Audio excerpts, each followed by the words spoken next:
Okay, good morning. Welcome back to Teal House Farm. I'm waiting for my coffee this morning. It's too early. What's wrong, little boy? Okay, you gotta take turns, okay?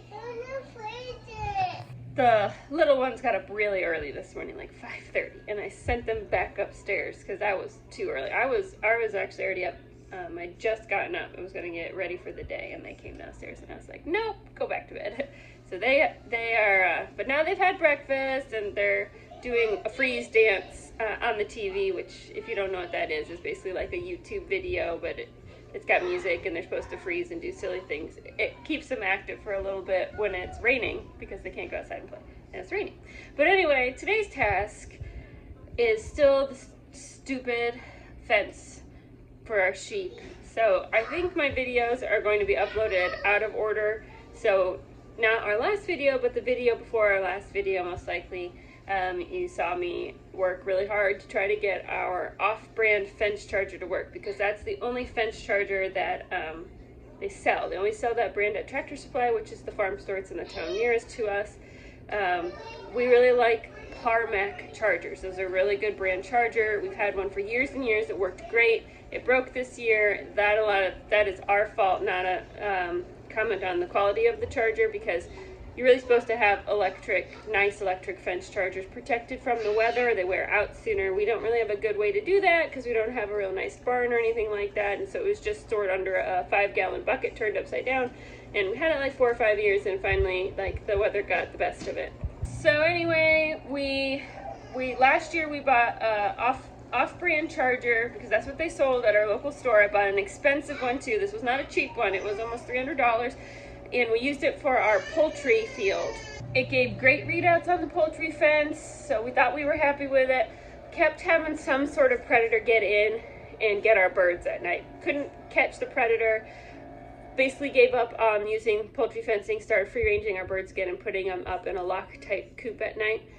Always thought we just had a real smart predator, but now I think we just have a real dumb electric charger, because it's reading that it's giving a nice output on our electric fence, but the sheep are literally leaning up against it and slow walking through it and not getting any sort of zap. It doesn't work. It says it's working. I tried multiple things in the last video, thought we had it working again because it was getting decent readouts. Nothing. Like, you can touch the fence and it doesn't even feel like a tickle. And so I even tried locking the sheep into the smallest paddock that we have, where the fence is very tight. There's no debris on the fence. The grass is trimmed under the fence. It's the one closest to the house. It's a very small paddock. Even a bad charger should be able to keep that electrified and hot.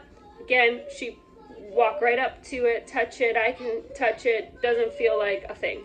And so I hate that charger. I know you shouldn't say hate, but I hate that charger, and it's the worst money I've ever spent. Never going to buy another one of those. So today, with the kids, since Sam is working and we can't keep our sheep locked in the barn forever because they need to be out on pasture, we're going to make a trip to a store that supposedly keeps Parmac chargers in stock, so that we don't have to order one, because we have to order one. It's going to take 7 days to get here, and then I'm really not sure what we're going to do, because the sheep have been locked in the barn for a day, and we have a little bit of hay, but they really need to be out on pasture. It's spring. I don't want to leave them locked in the barn for a week. So anyway, I'm going to drink my coffee. We got to get the big girls up and ready, but they're not up yet. So we're going to drink some coffee, and then once everyone's ready to go, we're going to head out, and we're going to keep our toes and fingers crossed that the charger we want is actually in stock, because this is a small, like, cooperative farm type co-op store, and I called them and they say they do have Parmac chargers,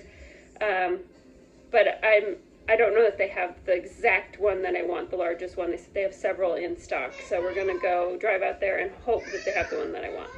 Okay, little guys work on their freeze dancing, and Georgie supervises, and we just wait for the big girls to get up. Meanwhile, we head outside to get some farm chores done. Our ducks are getting big, and so are our turkeys. Just gonna make sure everyone's got food and water. We gotta put some new shavings down. We're not gonna do that this morning. JJ really wants to catch a turkey and hold it, but they're getting really fast. I made a chicken friend this morning. We're gonna take her off before she decides to poop on me. And Pat went and collected our eggs. Everybody's happy and outside. It is kind of a mucky and dreary day, but the chickens don't seem to care, and ducks and geese absolutely love this type of weather, so everyone should be happy. We're gonna head up into the barn. We need to feed the kitties, and Micah is in charge of the sheep, so she's just gonna put out some grain for them. We feed them some sweet feed, just a little bit. It's a treat, and it teaches them to enjoy being around us because they never know when they're gonna get some, and that way if we ever need to bring them into the barn or up to the house from the pasture, we just have to jingle some sweet feed in a pan and they come running.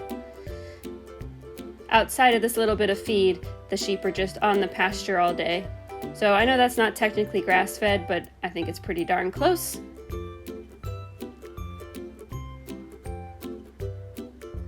Then we gotta head inside, do our morning chores real quick.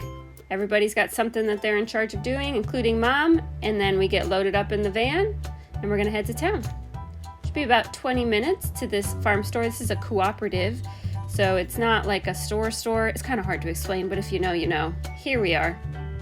They don't have much inside, but they did have one Parmac charger, and so I snatched that up. It was about $200, and we brought it home.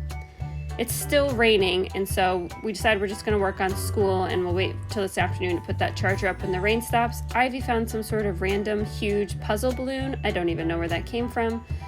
Georgie helped supervise school as well. We're back. The kids are finishing up their lunch. I'm going to try to install this charger myself. I've never actually put together a solar charger, but I've seen Sam do it several times. It seems pretty easy, so I think I can do it. And if not, I'll have to do it when he comes home tonight from work. But let's give it a shot on our own. I don't think it's really complicated. I already opened the packaging, which is actually surprisingly easy, so let's take the old charger down.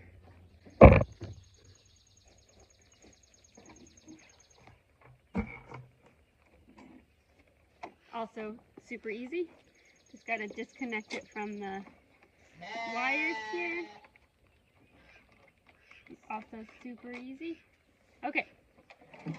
I would smash this with a baseball bat, but that would probably make Sam upset. Actually, he might not even care. We both really hate this charger. Highly do not recommend this brand. Sorry to Zareba. It's just not a good charger.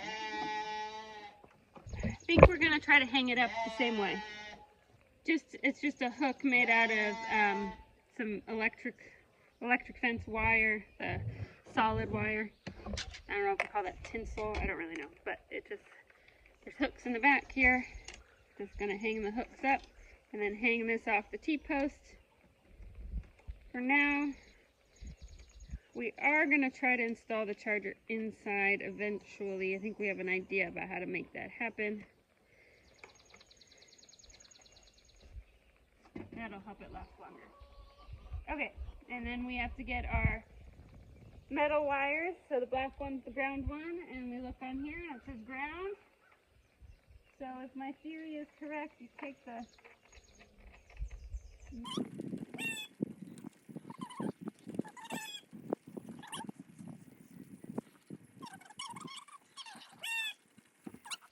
okay, and then the red one is the fence wire.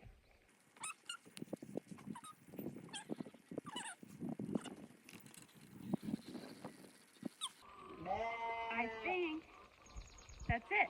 So we're gonna try plugging it in.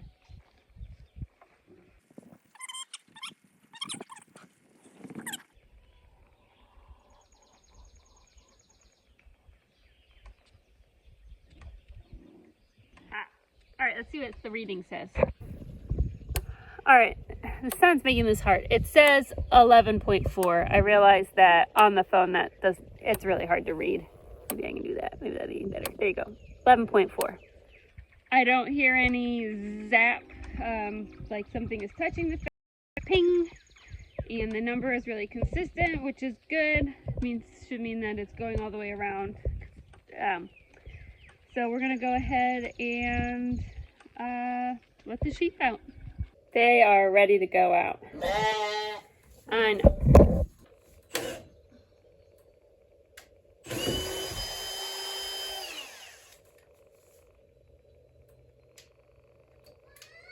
What?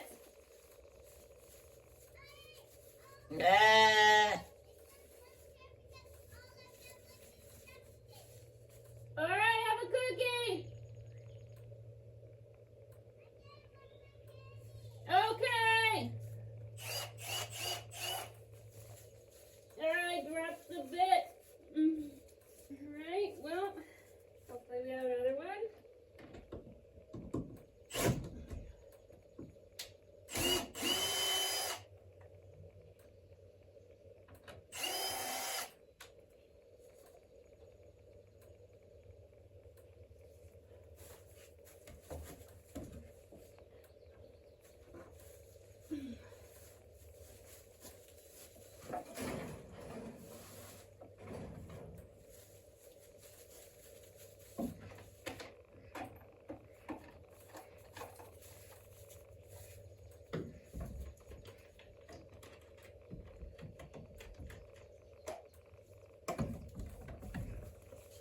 Don't tell Sam I lost his bit.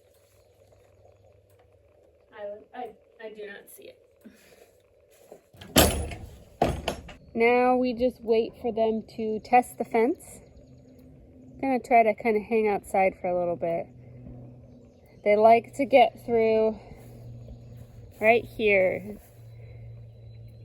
And so we're gonna wait and see if they try to push through and if it zaps them.